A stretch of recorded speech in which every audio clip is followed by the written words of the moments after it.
Bonjour et bienvenue dans cette première capsule du chapitre 2, l'univers ou le règne de l'interaction gravitationnelle. Dans cette capsule, nous allons introduire la notion d'interaction.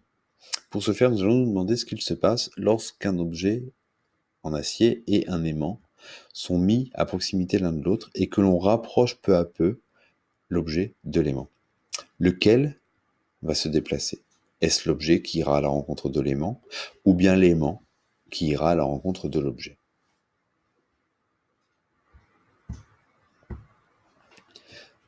Vous pouvez réfléchir à cette question. Et maintenant que vous avez une proposition de réponse, une hypothèse de réponse, nous allons observer ce qu'il se passe.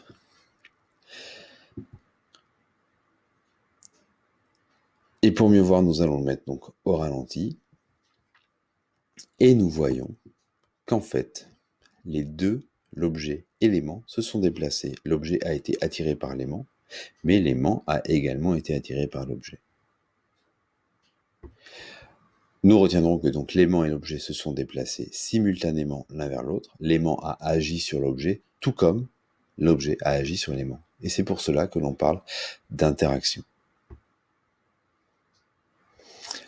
Ce que nous allons retenir pour caractériser une interaction, c'est qu'il faudra donner sa nature. Dans le cas étudié, c'est une interaction de nature magnétique. Il faudra également donner son type. Dans le cas étudié, c'est une interaction qui s'est jouée à distance. Au départ, l'aimant et l'objet n'étaient pas attachés, et pourtant, ils ont bien subi l'interaction magnétique entre eux. Et il faudra la caractériser par la manière dont elle s'exerce. Dans le cas étudié, l'objet et l'aimant ont été attirés l'un vers l'autre. Nous parlerons d'une interaction attractive. Si l'on s'intéresse à l'interaction gravitationnelle, c'est parce qu'en fait, tous les objets au voisinage de la Terre sont en interaction gravitationnelle avec elle. Tous les objets. C'est d'ailleurs pour ça qu'ils tombent. Les avions. C'est pour ça qu'ils utilisent de l'énergie pour maintenir leur vol.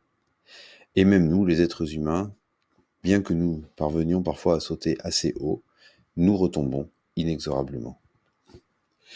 Ce que vous retiendrez, c'est que l'interaction gravitationnelle, c'est une interaction qui s'exerce entre tous les objets matériels, aussi bien les astres, les humains, les atomes et nous et les astres et les atomes, les astres entre eux, etc.